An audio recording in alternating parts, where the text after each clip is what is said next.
Hello, welcome to Cardboard Plastic. Today's video, I got some cards in the mail, and I know what everybody wants. They want another video talking about SGC grading. So, I will do that for you. So, if you want to turn off the video after I show the cards, go ahead, because I'm going to go on a bit of a rant. So, the first couple of cards I want to show you, I bought all these from the same seller. The seller did a great job disclosing all issues. These are the 1951 tops. These are both redbacks, and they actually have two different color backs. By the way, they're both real. These are not fake cards. They do have reprints. If you even just touch one of these cards once, or just even like look at the front and the back, these things are not fake.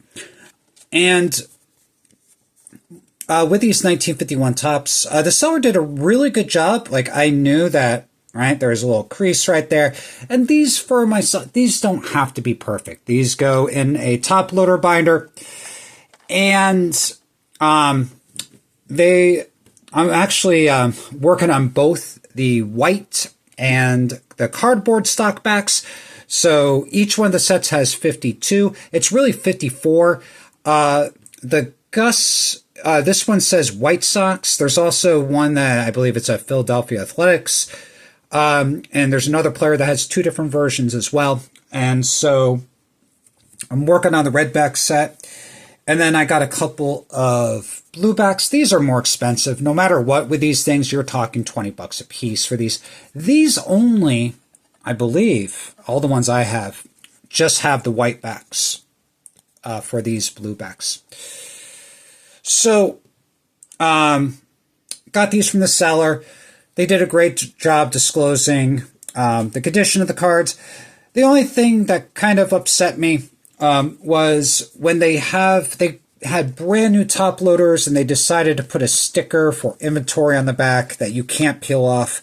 So basically these are just ruined top loaders. I have tons of supplies. It really doesn't bother me, but I just don't like to throw away top loaders that are brand new. And this is, I've been buying a lot, and really what I've been buying are cards that I have no intention or temptation to grade. I did buy one graded in the past. The deal was just so good. And in the past, I was like, you know what? I do want to have the entire blue back, red back set graded, right? I am not even entertaining that right now. Grading for right now is $15. I'm going to get into a little bit about my thoughts about SGC. People have been saying, right, that the company in 18 months won't exist. I'm telling you right now that the company that you used 2 months ago doesn't exist anymore and never will. But with this card, I wanted to maybe put these together, but $15, right, for one card slabbed. I'm going to need like 150 to 160 slabs, right? So what are we talking? 1,500? I mean, we're talking like $2,500 to slab all the cards, right? I could buy like a Hank Aaron rookie for that. So I'm just putting together the set in a top loader binder, having fun with it. I have no temptation to grade these cards. Another set I'm working on, and kind of my dilemma with these is like I graded a few, but I don't want to crack them out. And the same thing with that. So I'm looking for another Phil Rizzuto, and then I'll sell that one. I don't want to crack these out. I mean, it took a lot of resources, right, for SGC to grade these with the plastic. I just don't want to throw it away. It looks nice in the slab. But I graded this one, and I'm looking for the full blue borders, and this card is great. I would not have slabbed it today. I just would have kept it in my binder. I'm not going to crack it out. it would be silly to crack it out. I could probably just sell it. But it's hard to find that. Like, I haven't seen many of the Ted Williams with a full blue border without like asking crazy, obscene amount of money. So, kind of silly what I did with these two. I actually have images of them, and then I put the images of the slabs into my top loader binder, so I just know I have the cards. Eventually, if I find another raw one, I can sell that one and put it in my binder.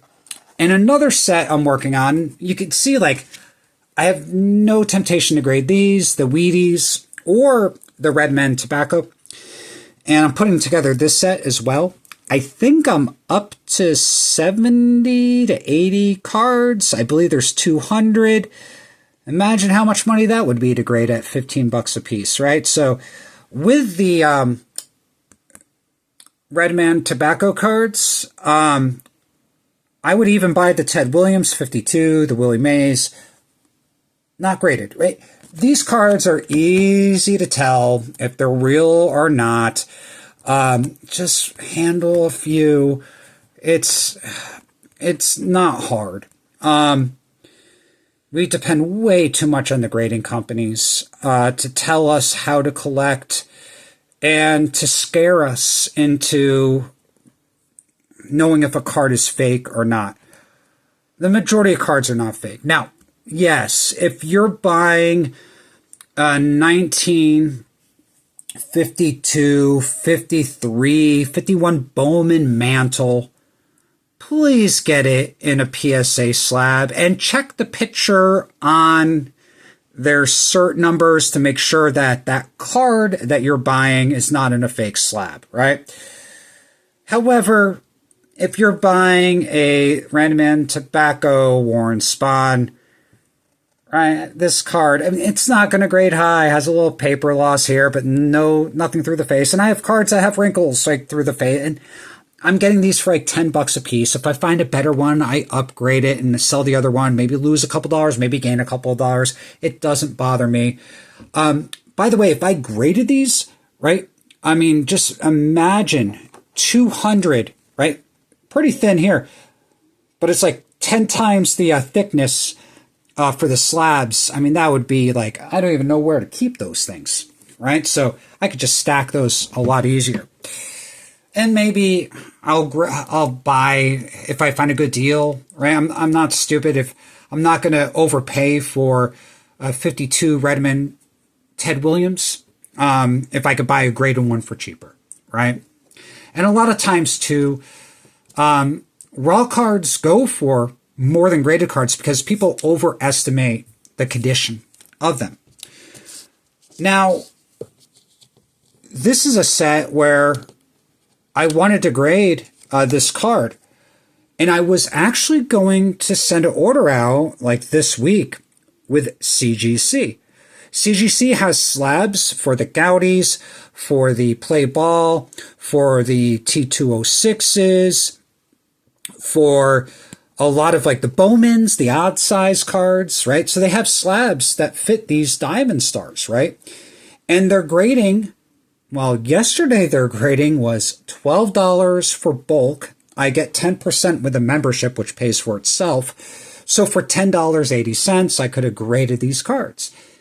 Today, they went from $12 to for the bulk price to $14. I didn't even know about this. So CGC has such demand that they're raising from 12 to 14. And then their standard went from 15 to 17, right? And so I was like, you know what? Like, I'm just going to either let the grading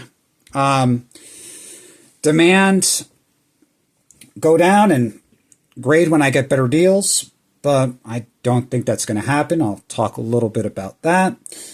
I'm just, even those cards, right? Why not? I'm going to start a Diamond Star folder and top loaders in my binder. I got tons of top loaders. I bought them by the case, so I'm good with top loaders. And my daughter is actually getting into Pokemon cards, and she thinks grading is the stupidest thing. Maybe she listened to me a little bit, but she's like, I can buy, right, these cards for like $5 that I want. Like, why do I need them, like, in a graded slab and pay $30? I mean, these cards are brand new. They're perfect.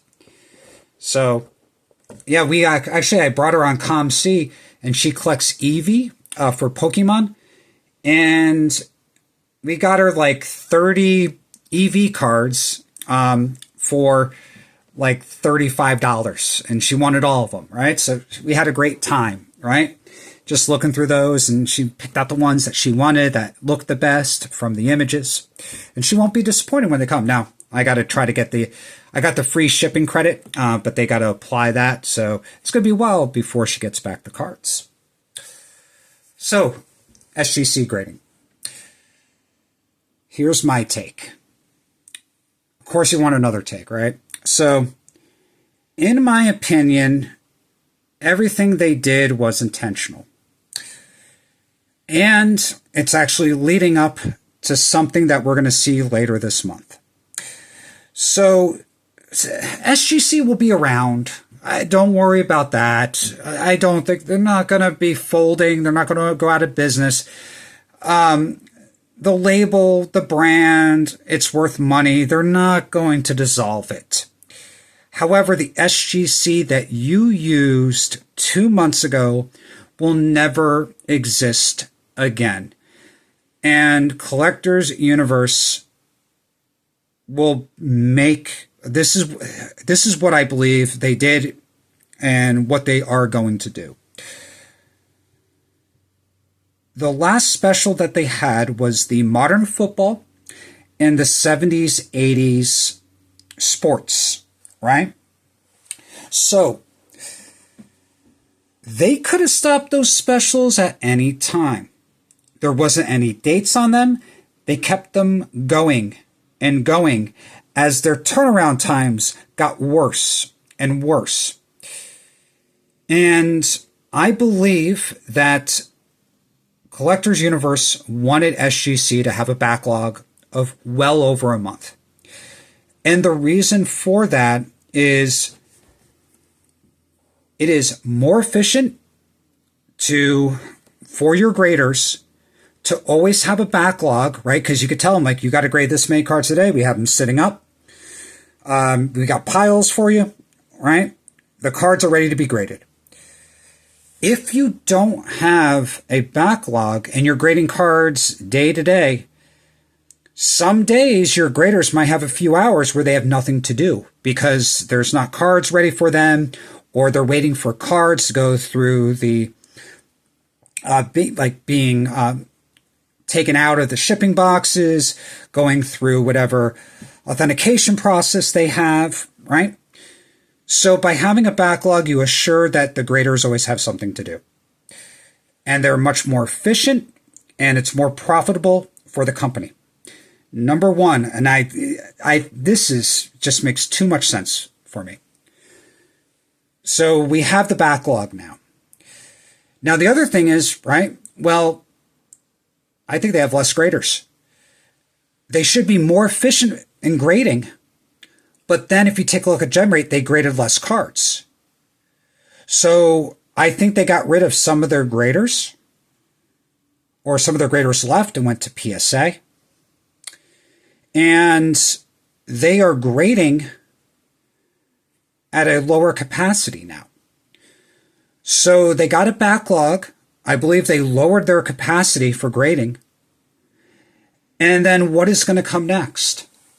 Well, you lowered your capacity. That means you lowered, right, the supply of the grading. And if the demand just stays the same, what do?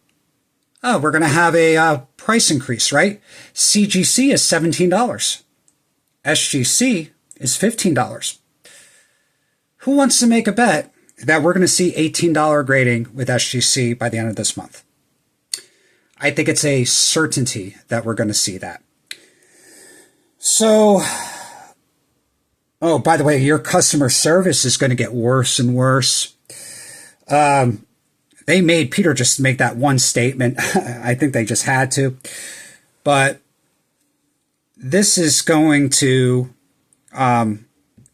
this is what I see. It's going to be 1 to 2 month turnaround times, $18 grading, and you're not going to get the customer service.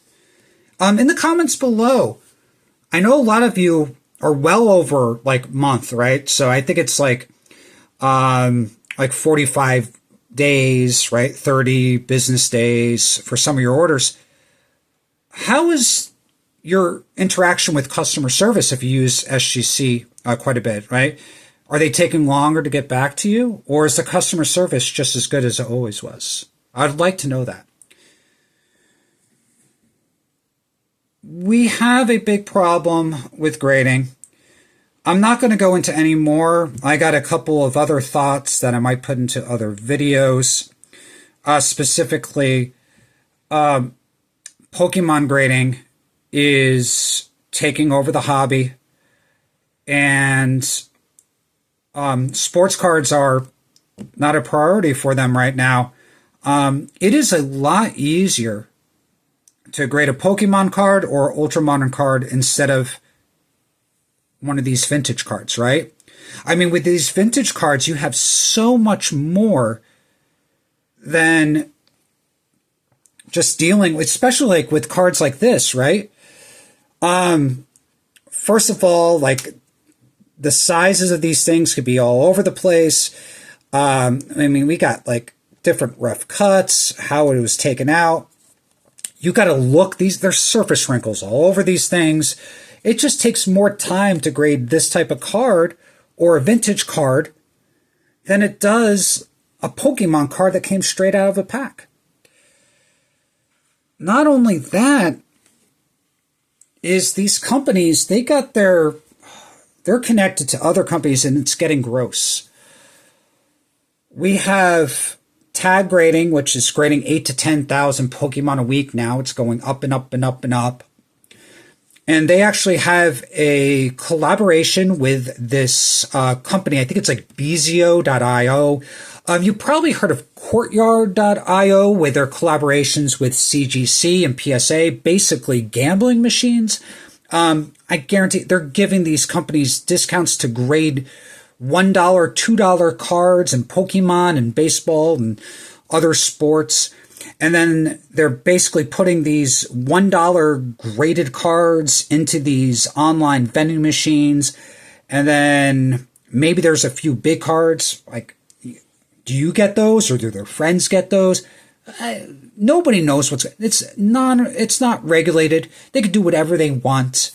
It's gross, right? It's gambling. And people don't even see these cards, right? They get these cards right through these online vending machines. You see a picture of the graded card, right? These are basically mystery packs of graded cards, right? Kind of like what Arena Club does.